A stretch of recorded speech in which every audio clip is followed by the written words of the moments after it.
Imagine a new kind of investing, a potentially life-changing way to invest that honors biblical principles, the kind of principles that you and I grew up with. Since 1994, Timothy Plan has made biblically responsible investing possible, offering mutual funds and ETFs that are filtered for biblical principles. Don't compromise your values. Invest with Timothy Plan. Ask your financial advisor or call Timothy Plan at 1-800-TIM-PLAN. Again, that's 1-800-846-7526 and discover what it means to be a biblically responsible investor. Investing involves risk, including possible loss of principal. Before investing, carefully consider a fund's investment objective, risks, charges, and expenses contained in the prospectus available at timothyplan.com. Read carefully before investing. Mutual funds distributed by Timothy Partners Ltd. and ETFs distributed by Foreside Fund Services LLC. As a paid testimonial, there is no guarantee of future performance and each experience will differ. Well, hey there, welcome to another edition of the MemoPod, and I have now discovered, by the way, we haven't made any additions because I was gone last week, and so I just got back from a vacation, and so I haven't put anything together here. But anyway, I just discovered a new thing that we're going to have to take care of here in this new area from which we are recording and producing the MemoPod and everything else, and it is the soundproofing from outdoor weather events. That was one of the things that the Heck Hole struggled with a little bit, but I always kind of liked, because remember I created the rainforest environment inside the Heck Hole. Those of you who have joined us recently and you've never known the Heck Hole, you'd have to go back into the archives to see the video of it. But you know, the fake greenery all around and all of that. And I could turn the lights down and have the firefly lights and stuff like that. It's great. And so when it would storm outside, I could just turn off the inside rainstorm sound that I had, of course, set up, obviously. I could just turn all that off and listen to the real thing. But I don't have the rainforest thing going now. Instead, what I've got is, since this is in my garage, outside where the downspout is. I've been having fits with that thing because when they made the things just spill right into the mulch that's outside the front. So it's just like clearing out this huge space. It's a disaster. I mean, you got to know better than that if you're building a house. You got to know better than that. But anyway, sorry. I digress. But so you're going to hear those sounds because we got a rainstorm going on right now. And so if you hear background noise or sounds like somebody's beating a tom-tom, that's the downspout that I'm having fits with right now. In fact, the whole thing is probably just going to break loose and collapse to the ground. But anyway, welcome to another edition of the MemoPod. Those of you who are free subscribers, you're in on this part. In the second half of the MemoPod, I have some information about my personal life that I would like to share with those of you who are paid subscribers, which you may be interested in, you may not be interested in, but we're all family. That's what the paid subscriber community is all about. We share our thoughts, our ideas, those of us that are comfortable doing so. And so I'm going to tell you, let you in on a little something that you may in fact find interesting. That comes up for paid subscribers in the second half, as well as, now I like Brett Baer on Fox News. I love Brit Hume, who used to be the anchor of the evening news on Fox. I do, and I think that those guys are great. And I think as far as journalism goes, they're still attempting to do it, which is nice. However, I think we got a complete swing and a miss. I don't know if you saw who recently died, but the way that he is being remembered, and this is what we do, by the way. We take somebody that isn't a flagrant radical on either side of the political spectrum, and we gauge them and who they were in our political environment, in our social environment, and our cultural environment. We compare them against the nut jobs, and it makes them look a lot better than what they actually were. Now, I don't know about as an individual, but I'm talking about as someone in a position in the public trust, an elected official. Let's be honest about who these people were. I'll explain what I'm talking about in the second half, as well as that personal information. But I got to start here because I'm not expecting it. But number one, the media owes several people a big apology. Like I said, I'm not expecting it. But on top of that, I think it's very, very important, and I'll try to explain this as we go through this opening segment. I think it's very important that the truth get out about something that just occurred. In February, the New Republic, which is a left-wing publication, they blamed the death of how old was this girl? I want to make sure that I get this right. She went by the name, she called herself, she was 16.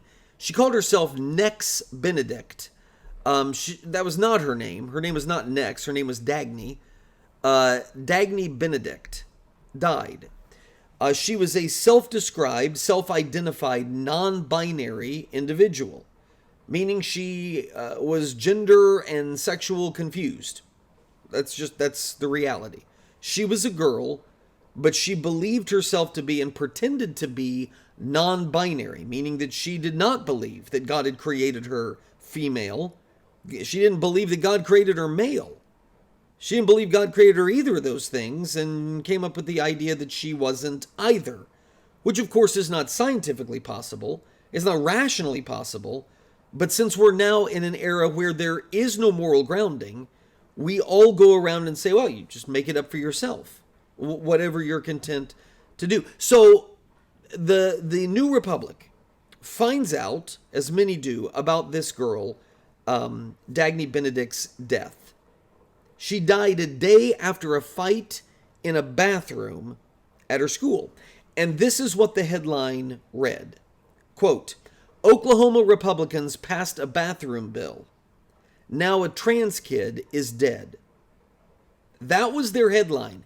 Now, can you guess, or can you surmise, can you deduce what it is that they're trying to say with that? Well, they're trying to say exactly what several other elected officials and spokespeople had to say. Here's the White House press secretary, Karine Jean-Pierre. I'm just going to read her quote. Every young person deserves to feel safe and supported at school. Our hearts are with Nex Benedict's family, their friends, because as non-binary, Nex, whose name is Dagny Benedict, this girl, Dagny Benedict, didn't want to be referred to as she. She said, well, my pronoun is there. Well, no, it's not. That doesn't even make logical sense. But here are grown adults, the White House press secretary, using an inappropriate pronoun to describe a female girl who perished. Our hearts are with Nex Benedict's family, their friends, and their entire school community in the wake of this horrific tragedy. Then you have Senator Elizabeth Warren, who ran for president. She's a wild progressive leftist. The killing of Nex Benedict, keep that description in mind. The killing of Nex Benedict is gut-wrenching and underscores the danger of extremists who are dehumanizing kids with anti-trans hate in Oklahoma and across the country. Every student should feel safe at school and supported for who they are. Nex deserves justice. Okay, if you think for a second that Elizabeth Warren cares anything about this girl and about justice, that's not what this is about. This is about fundraising. This is about politics. This is about attention for Elizabeth Warren. Here's California State Senator Scott Wiener, a gay and lesbian LGBT champion. Quote, Nex Benedict, a non-binary kid. Notice how nobody is referring to this girl by her name. Nex Benedict, a non-binary kid, is dead after being bullied and attacked in a school restroom. The anti-trans laws sweeping the country, including aggressive gender policing in restrooms, have real-world deadly consequences. It's always interesting that Scott Wiener and others never want to talk about deadly real-world consequences when men identifying themselves, presenting themselves as female, or not even really trying to, go into female restrooms and abuse or harm women. We don't talk about those real-world consequences. Here's a former House Speaker, Nancy Pelosi. She shares a post from The Advocate, which is a gay publication. It has the headline, Oklahoma transgender student dies after allegedly assaulted by students at school. At least the word allegedly was in there, but Pelosi went on and wrote that Dagny Benedict's death from a brutal assault, the death was from a brutal assault in their high school bathroom, again, wrong pronoun, is outrageous and heartbreaking. The anti-trans fervor fueled by extreme Republicans across the country is having deadly consequences for our children. We must stand up against anti-trans hate. Again, this isn't about the girl. It's not about her grieving family. It's not about her community. This is about Nancy Pelosi. This is about fundraising. This is about Democrat Party politics. The GLAAD president, that's Gay Lesbian Alliance Against Defamation, Sarah Kate Ellis, she demanded that, quote, leaders and extremists be held responsible for failing to keep necks safe. The New York Times covered Dagny Benedict's death between February 21st and March 1st. 7 different stories. Here was a headline, Anti-trans policies draw scrutiny after 16-year-old's death in Oklahoma. And the story goes on and on and on. Now, I can, let me read one more. No, I don't want to read that yet, because here's what happened in the intervening time. In the intervening time, we found out that Dagny Benedict did not die from a brutal assault.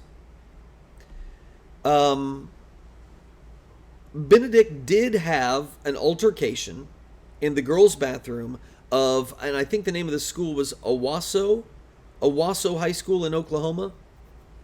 But there has never been any evidence that she was beaten because of her gender. Okay? I think that I mentioned this in the MemoPod before.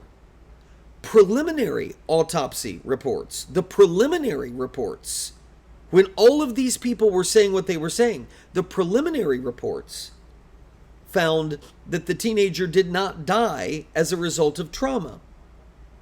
She had said, the girl before her death, she told police that 3 girls beat her after she had poured water on the girls because the girls were laughing at her and her friend for what they wore, because of the way that they dress, all of that.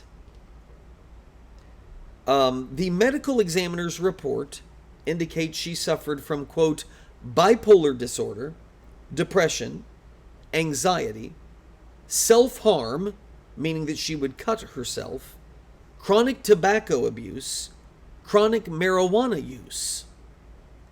Her bipolar disorder medication, fluoxetine, was present in her system and may have contributed to her death.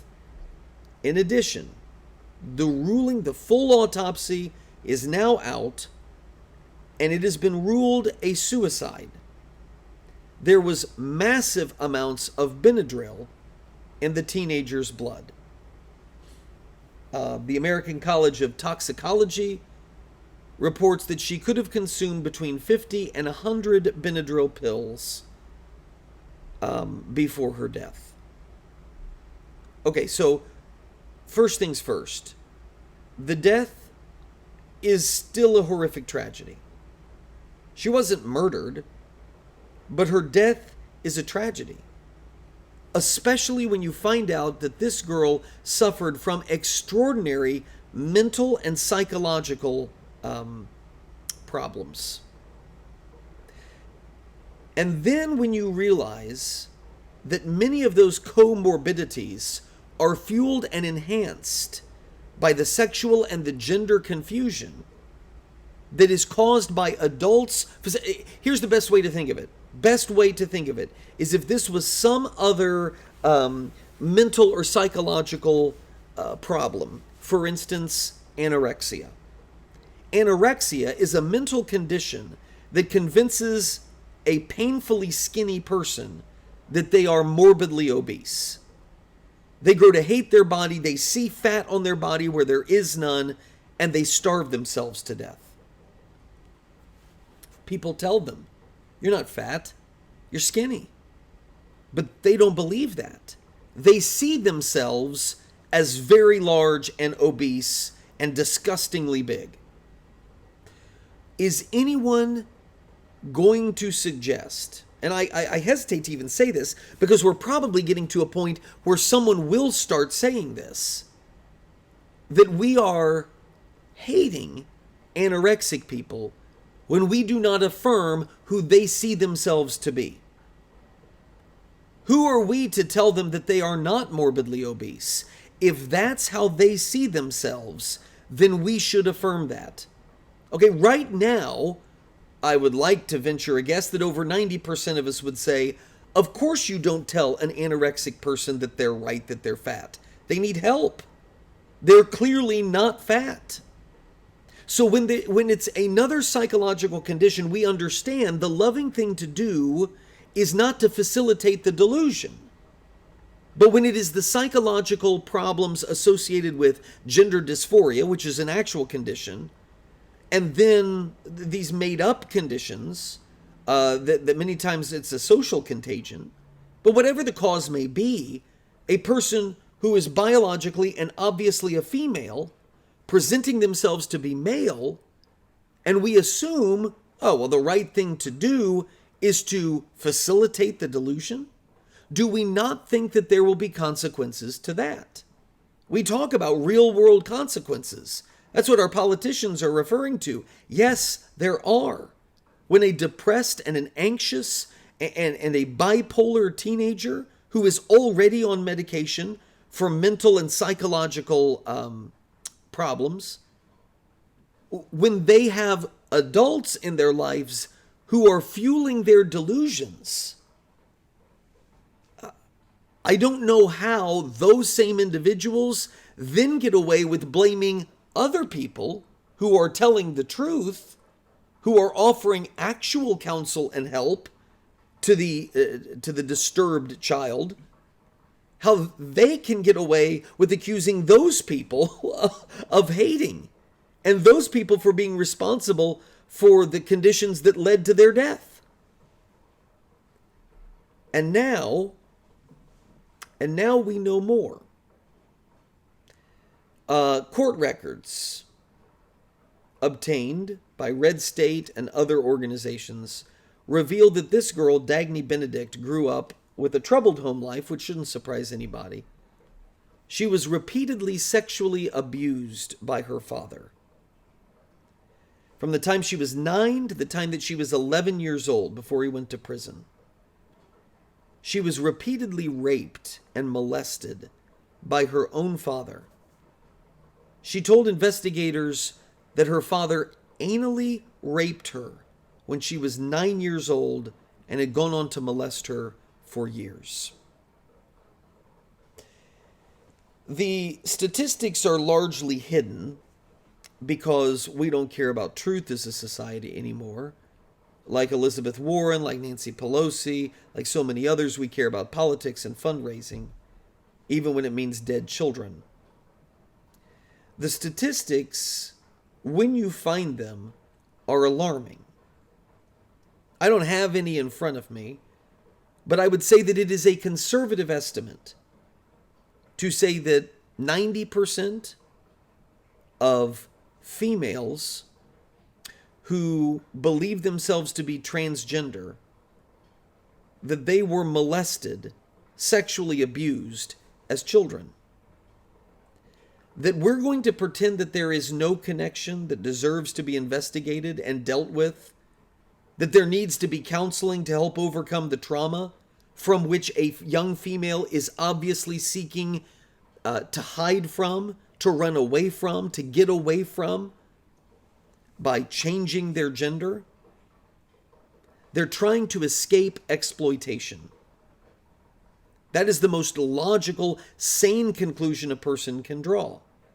And you see it in cases like Dagny Benedict, and you see it in cases with people that you know. Now, you want to make the argument that it's the opposite for boys that present themselves as girls, that they actually desire, they have a psychological desiring of being exploited. that there's something that goes haywire in their brain and they want that exploitation. You can make that argument. I don't know, and I'm not willing to posit some scientific theory, but the reality of the situation is becoming increasingly clear to people who want to see it. That when it's all said and done, more and more countries, and the United States may be slow, we typically are, to follow in the footsteps of Europe, but European countries that have already gone down this gender reconstructive surgery path and the mutilation of children, the transitioning, and they're now banning those practices because of the horrific consequences that it has. It's Nazi-era Germany experimentation is what it is on kids. And there's coming a day where there will be a reckoning. I need us to remember these names and these voices and these media outlets who are blaming the actual people who are speaking sanity for the deaths of, I want to use the word pathetic, but it would be so misinterpreted. Pathetic in the sense that they need help, they need sympathy. Pitiable, maybe is the word that would be more socially accepted today. The word pathetic used to mean that, but now it sounds like, you're pathetic. And that's not the sense in which I am saying it. These pitiable beings that need help, who have been abused, and who are going through life circumstances and psychological trauma that so many of our elected leaders are pretending to be their friends and exploiting them. And when they die, it just becomes fodder for more exploitation. It's sick, is what it is. And I'm telling you, if Christians don't stand up for the truth and don't stand up for telling the truth and getting help for these individuals, the number of Dagny Benedicts is going to just skyrocket in the coming years. And I personally don't want to see it. And I'd like to think that you don't either. You can let me know your thoughts, peter@peterheck.com. That's peter@peterheck.com. It's just really, really sad. There's evidence now that the Washington Post knew of the sexual abuse that Dagny Benedict had faced and mentioned it in passing in their original story, but nobody dug deeper into the psychological trauma and the mental health comorbidities that so often accompany gender confusion. Nobody wants to do that. And until they do, this doesn't get any better. Again, your thoughts welcome. peter@peterheck.com. That's peter@peterheck.com. All right, some personal stuff to share with you in the second half. Those of you who are paid subscribers, as well as let's set the record straight about who a key individual who recently died there in D.C., who they really were. And let's not be carried away with our, well, things are awful now, we do anything to have people like this back. Let's remember who they were and the legacy that they carved out for themselves. I'll tell you who I'm talking about and why I'm talking all about it. I'll do all of that in the second half for you paid subscribers. Free subscribers, I'll see you next week for another MemoPod. Again, hopefully better, finished up in here, and maybe I will have done something about the downspout. I doubt it, but maybe. But I'll have to see you then. Paid subscribers, hang tight. The Memo with Peter Heck.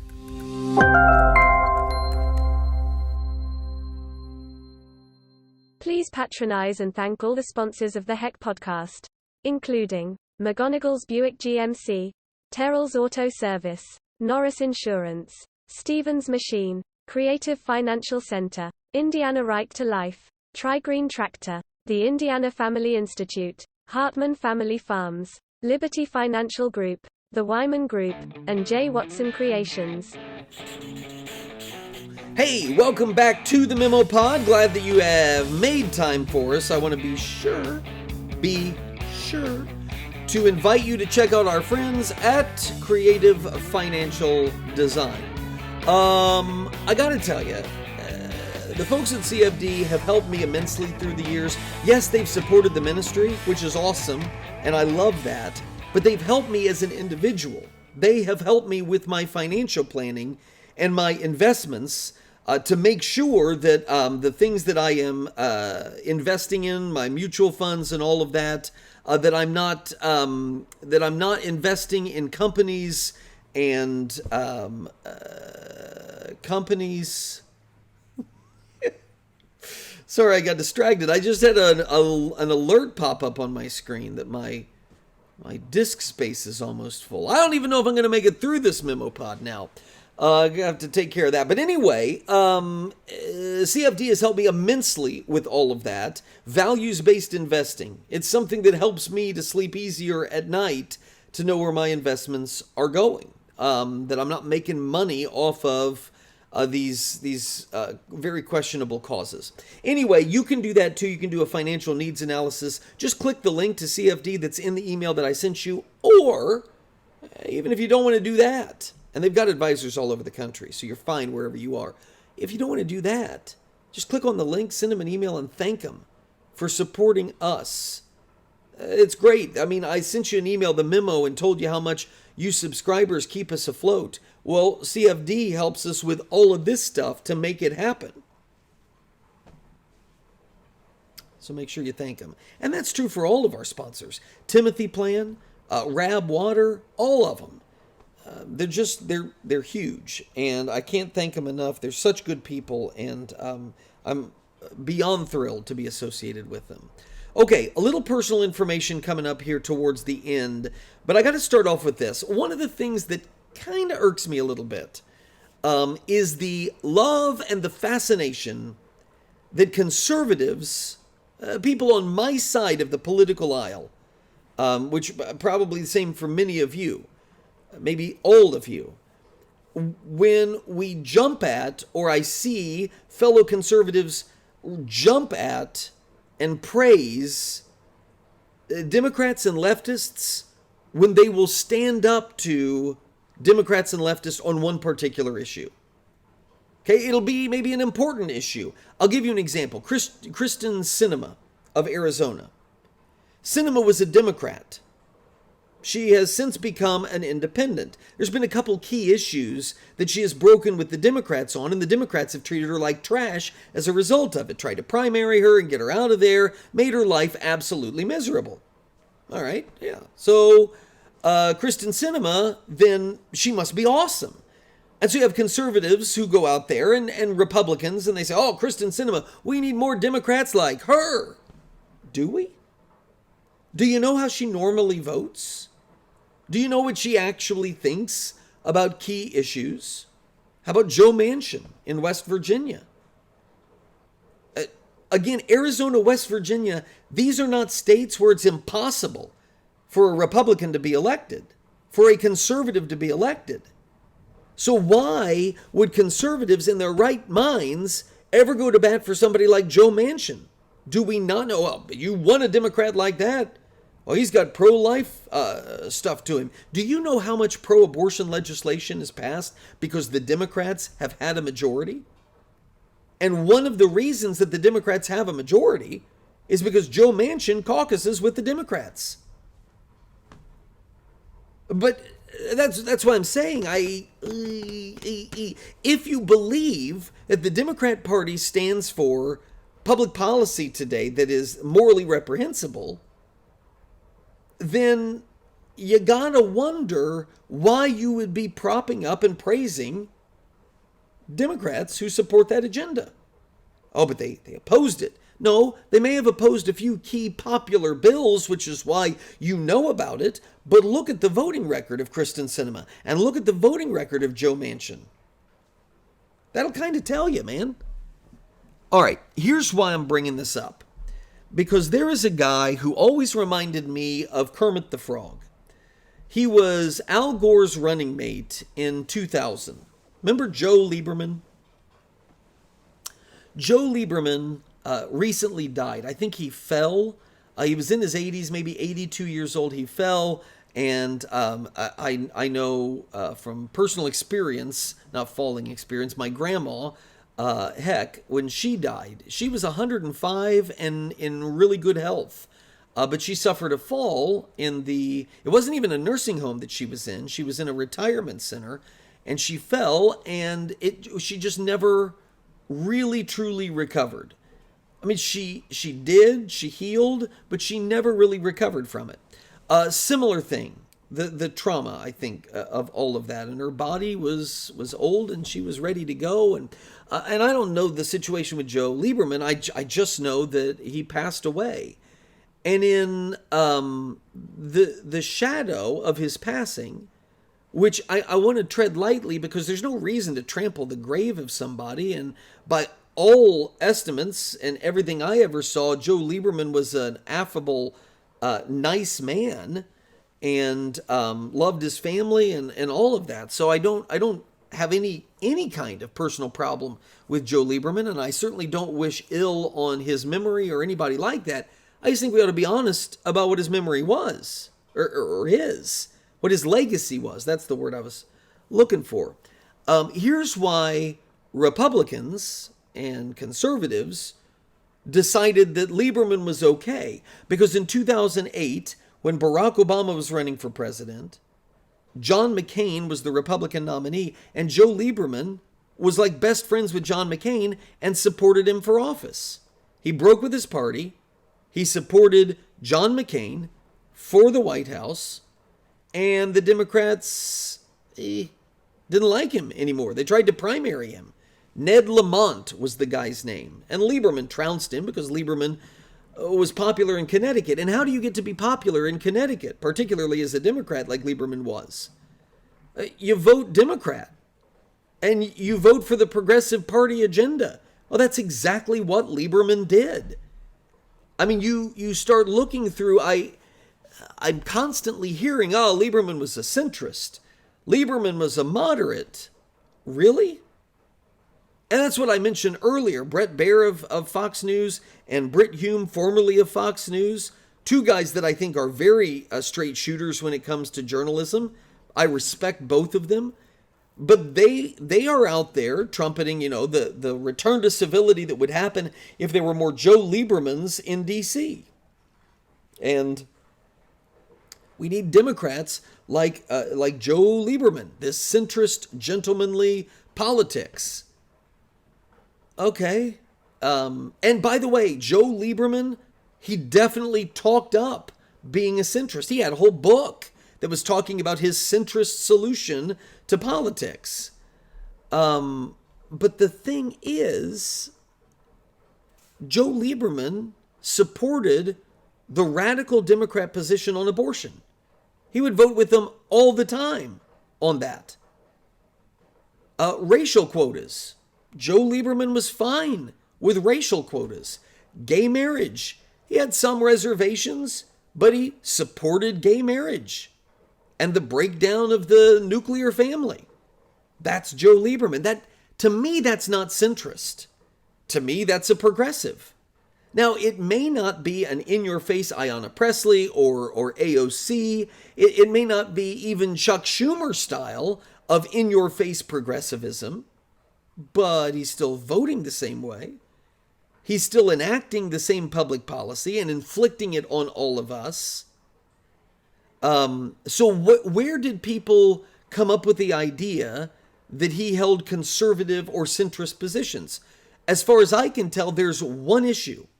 There is one issue where Joe Lieberman largely broke with his party and took more of a Republican line, not having to do with John McCain. And you know what it was? You know what it was? Israel. Israel and U.S. military involvement in various world conflicts. Say like the war in Iraq and things like that. It's, even though he had moments certainly where he would later question all that, but neoconservatism, like kind of the war hawk neoconservative policies. John McCain would fall into that category. So that's why I'm getting here. I'm trying to get my point across, and I don't know if I'm making it very well.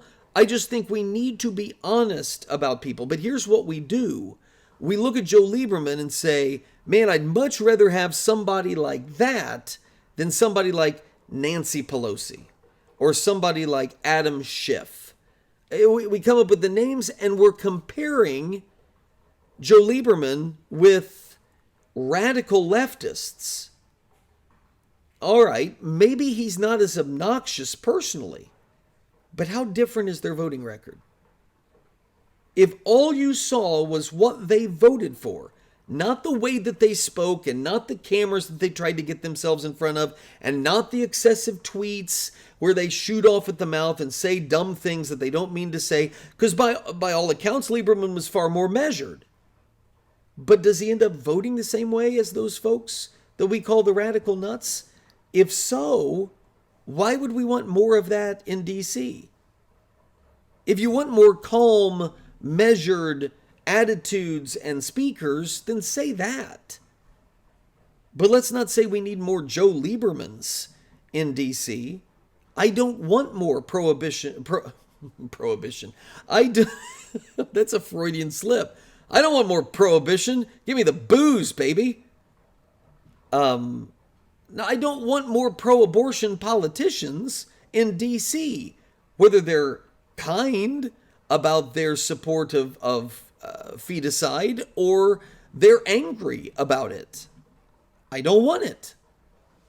I don't want people who will express private reservations. Maybe the nuclear family shouldn't be jacked with. Maybe it is a good thing for society, but I'm going to go ahead and vote to let people do whatever they want to do. Sexual anarchy, whatever. Just rubber stamp that. We don't need more people like that in D.C. One of the other things that impacts it too is, and I'm going to try to do this reverse. It's going to be hard for me to think of it this way because it'll be reverse for me, but in the camera it'll look this way.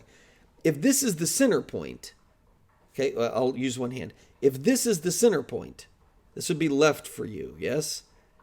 And here's where Joe Lieberman was on issues in the year 2000, right? Okay?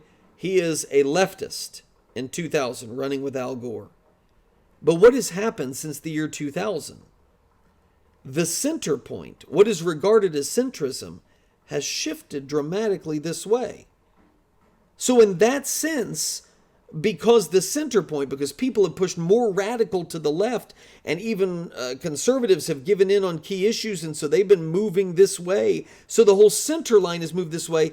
Now Joe Lieberman looks far more like a centrist, when in actuality his voting record is still very progressive. It's just that centrism now is somewhere in what used to be liberal progressive land. And liberal progressives are now communists or socialists. That's kind of the reality that's taking place there as well. So again, is it something to get all worked up about? I don't know, but it does bother me. And I think we ought to be careful with our usage of the term centrist. Because I don't think, you know who I would say a centrist would have been? I would say a centrist would be Sandra Day O'Connor, first woman justice of the U.S. Supreme Court, or Anthony Kennedy. I always said Anthony Kennedy was Reagan's third Supreme Court pick, and it was his third choice for that position. There was the guy, Robert Bork, who Ted Kennedy destroyed and went after. And then he had another one, Ginsburg, not Ruth Bader, who withdrew some kind of controversy. And so then Reagan settles on Anthony Kennedy. And Anthony Kennedy sustained abortion, legal abortion in the United States by switching his vote in 1992, the Casey Planned Parenthood case. Now, would Anthony Kennedy also side with the conservatives on the majority of issues? Yeah, he would.